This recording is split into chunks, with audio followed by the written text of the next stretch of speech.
अब केंद्रीय गृह मंत्री अमित शाह इस वक्त बिहार दौरे पर हैं और बिहार दौरे का आज उनका यह दूसरा दिन और आखिरी दिन भी है।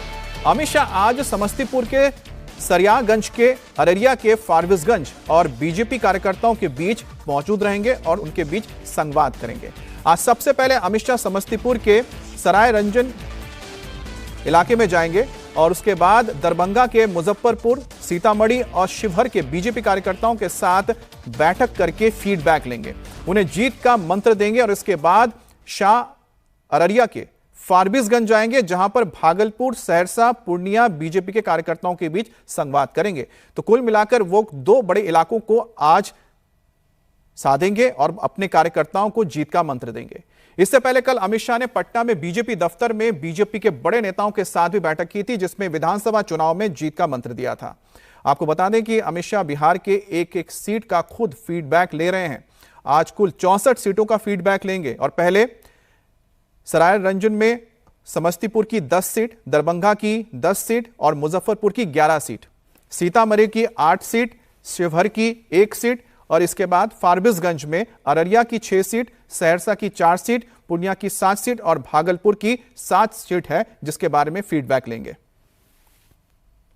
कार्यक्रम सरायरंजन में है और सरायरंजन के बाद फिर फारबिसगंज में है, जहां पर कि उनका सीमावर्ती क्षेत्र कोसी और भागलपुर और इधर जो है पूरा दरभंगा प्रमंडल, मिथिला और मुजफ्फरपुर यानी तिरहुत प्रमंडल का बैठक लिया जाएगा कि 24 एवं 25 तारीख को भारतीय जनता पार्टी ने अपना स्क्रीनिंग करने का काम किया।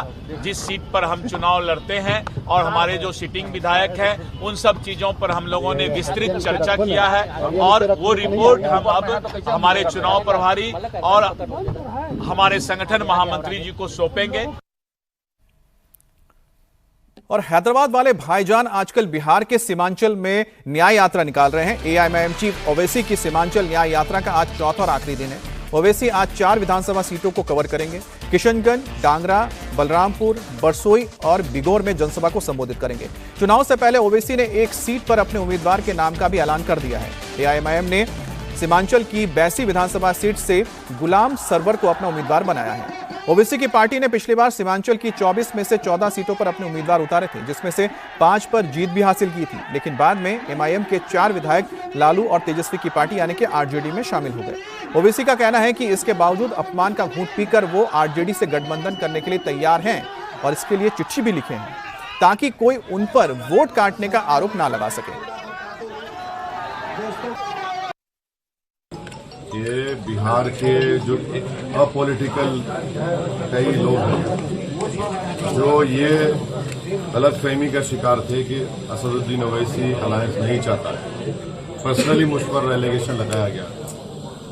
तो हमने अख्तर भाई से कहा कि ये लोग ऐसा कह रहे हैं तो आप उनसे ही लिखवा लीजिए, क्या लिख कर देना। तो बोले कि आप लेटर लिख दीजिए। तो ठीक है, लिखते हैं लालू जी को।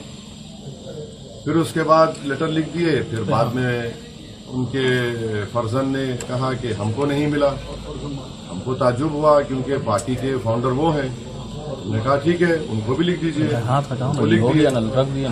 तो ये तो मैसेज जा चुका है कि जो हम पे इल्जाम लगाते थे कि हम अलायंस नहीं चाहते या बातचीत नहीं करते, तो हमने कर दिया है।